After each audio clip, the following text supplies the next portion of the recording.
Il y a quelques décennies, les Chinois avaient l'habitude de se rassembler dans des maisons de thé traditionnelles. Mais la mondialisation et la modernité ont rendu la vie difficile à ces maisons de thé et causant presque la disparition de cette culture ancestrale. Nous nous sommes rendus dans une des maisons de thé encore ouvertes de Chengdu, dans la province du Sichuan, pour goûter au charme ancien qui s'en dégage. Voici une maison de thé qui donne un sentiment de nostalgie. Dans le passé, il y avait 2 maisons de thé comme celle-ci dans chaque rue de Chengdu. Le poêle doit être prêt dès 2 h du matin. Et peu importe s'il pleut et que personne ne vient. Même si vous n'avez qu'un client, cela reste un client dont il faut s'occuper. La tradition infuse dans des maisons de thé comme celle-ci. C'est là que l'information est diffusée, que les rapprochements se font et que les offres d'emploi sont publiées.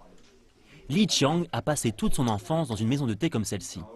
Après des années passées à travailler hors de la ville et après avoir traversé une crise de la quarantaine, il a décidé de rentrer chez lui et de raviver cette tradition. C'est une activité difficile qui rapporte peu d'argent et Li Qiang s'en est rendu compte rapidement.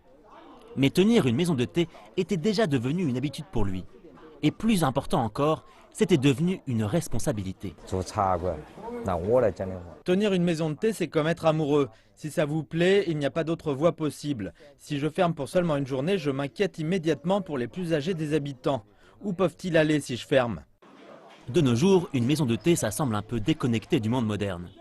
Mais son atmosphère intimiste attire de jeunes habitants de la ville.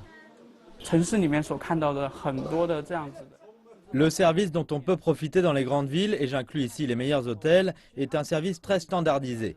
Ce n'est pas le cas dans cette maison de thé. Ici, le service se fait naturellement, ça va au-delà de l'argent. C'est très terre à terre, très sincère.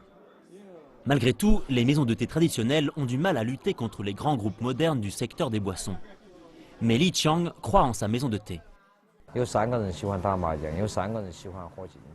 Certains aiment le mahjong, d'autres aiment le café, mais tant que ma maison de thé reste ouverte, il y aura toujours des gens pour y venir. Quoi qu'il arrive, la maison de thé de Li Qiang sera toujours sa tasse de thé et celle de bien d'autres encore.